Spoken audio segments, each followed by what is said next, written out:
Hello everybody and welcome to this beautiful video. My name is Diego Bailey. Today I want to discuss how we can level up your life using environmental power-up. So the most important question that you need to ask yourself is, are you currently living a life to your fullest potential? Chances are you're not really living your life to the fullest potential. There are things that you want to change, things you want to grow into. I want you to keep this question at the forefront as we go through this video. So just so you know, right, the right actions will always bring us closer to our best version. And pretty much every single person, including you, knows what the right action is without any fail. Now, usually right actions, they cause us to step outside of our comfort zone. These are things that we don't usually want to do, but these are the things that we know we have to do. When you are stepping outside of your comfort zone, first feelings you'll feel is uncomfortable feelings. And that is absolutely normal. It's part of the journey.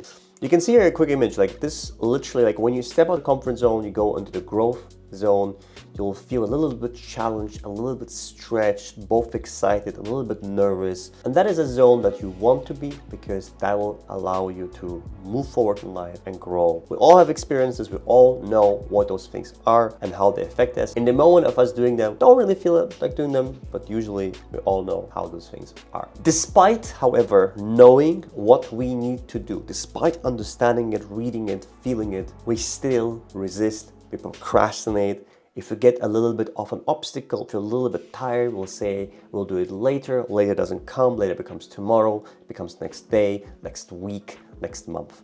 And in the end, it doesn't really happen. It's just an endless cycle of procrastination. Resisting is kind of wired into our psychic because of survival instincts though. So it's not exactly all on you. There's a bit of a reason behind it. So in the past, if you did too many new things, they might have led you to sudden death. So your survival instincts are trying to protect you from all of this. They're trying to save you from getting killed. In the past, if you tried a new path and tried a new berry, that berry might have been poisonous, would have killed you, you've been gone. And so there's a reason why we sometimes resist trying new things. It's even tied down to small things. Like if you go to a restaurant and you try to do some new food, your brain will be like, no, I want to get the same pizza, the same steak, because you're used to it, you know how it feels. So that's part of the reasons. However, staying in the same path consistently is obviously not good to you. What protected you before is actually hurting you, because now you can't evolve, because you're constantly staying in that safe kind of bubble without moving forward. So it just becomes a life of mediocrity. And the reality is that nobody wants to live this kind of life. Everybody wants to move forward. Well, let me tell you what you can do instead to 10x your life right away. This is called the power of social contagion. It's a phenomenon whereby behaviors like attitudes, ideas, and emotions can spread through social networks. So it's kind of looks like this, whereby one person can affect three people affect more people, and so on. Literally like a virus. So I'll give you a few examples. If your friend in your network group is obese, you are more likely to be obese as well, 57% of the time. That is absolute crazy. If your friend is smoke-free and you're trying to quit, you are 36% more likely to quit as well. And also when it comes to workout, if you work alone, you're more likely to complete 76% of the exercise, but when you work with your body, 95%. There's also impact obviously on your job. So if you are sitting next to a high performer, your personal productivity can increase between 5 to 15%, which is absolutely fantastic. Your work quality also improves 3 to 7%. And what's interesting is that this has to be done within 8 meters. There's also behavioral studies done. So if a team member is very energetic, that energy can spread to teams up to 20%. Different emotional states. If somebody is full of passion and they crank up their energy during a conversation with you, that energy is being distributed to you and then also to the next person, and so on. So this power of social contagion is actually like a superpower. And as you can see, the cost of it is very low. You just have to position yourself next to somebody who is a high performer. Now, you might ask me, Diego, well, what if I don't have a high performer? What if I don't have these people that are doing something that I want to do in my network? Let's say, for example, you want to start working out, but you don't have the circle, so you don't have this energy that's being injected into you. The first thing you can do is something called a virtual hype squad. The second thing you can do is having a new environment. And last thing that you can have is a social contract where you sign stuff. All right, let's talk about it. What is a virtual hype squad? So a virtual hype squad are people that are there where you want to be, or people who you find very inspirational and motivational, that help you to get energized to a level that gets you to do the thing that you want to do the thing. So I often face procrastination, I face doubt, I face fears. And what I've noticed is that whenever I listen to one of these four people, my mind switches the conversation. I get energized, I get fulfilled.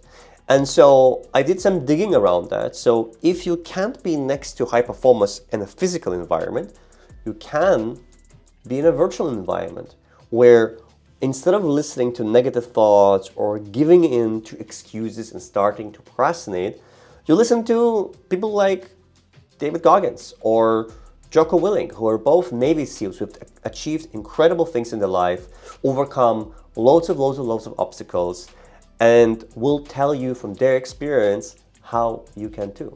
It's a very powerful experience when you're about to give up and you listen to these kind of things, and they energize your brain with the right mental attitude. Same goes for Alex Hormozi. Like, I often want to just take a nap, and then I hear, no, you know what? You could do a little bit more. Obviously, there is, a fine line on how much more you can do, but I tend to find that loads of the times it's not the actual action that gets me procrastinated, it's what my mind tells me about the action. So think about the people that you admire in your life. Is there somebody there right now? Let's say it might be Alex Hormozi, it might be somebody else. Instead of spending time on Netflix and so on and just letting the time numb your mind, fill it with voices that energize you and activate you in a way that gets you going, gets you hyped up, and in a place that you actually enjoy. That is tip number one, virtual hype squads. Okay, new environment. So new environments are fantastic because a new environment will never ask you whether you like it or not. You will have to change. It will not ask you your permission. New environments obviously demand growth because they're new. You can't use your old stuff on the new environment. It also resets all the defaults. Whatever performance you had before, when you come to a new environment, it will force you to raise your game. So let's talk about this. So remember, for example, when you switched jobs, came to a new place, that new place for 100% operated very differently than your old place. What I'm trying to say is that when you come and do a new job, you have to reset how you operate, how you behave. And because of this, you will have to grow because that's normal part of a journey. And by the way, nobody will ask you, would you like to learn this? Would you like to grow? It's just forced upon you, and somehow, suddenly, you are able to grow. You can use this to your advantage. If you are, for example, somebody who has troubles to focus on your days off on something that you need to do for yourself, you can use this to your advantage. Go to a library, go to a space where everybody is working on something, and automatically you will be more inclined to do something productive for yourself. So it's really important to understand that you can use environments that lock you in.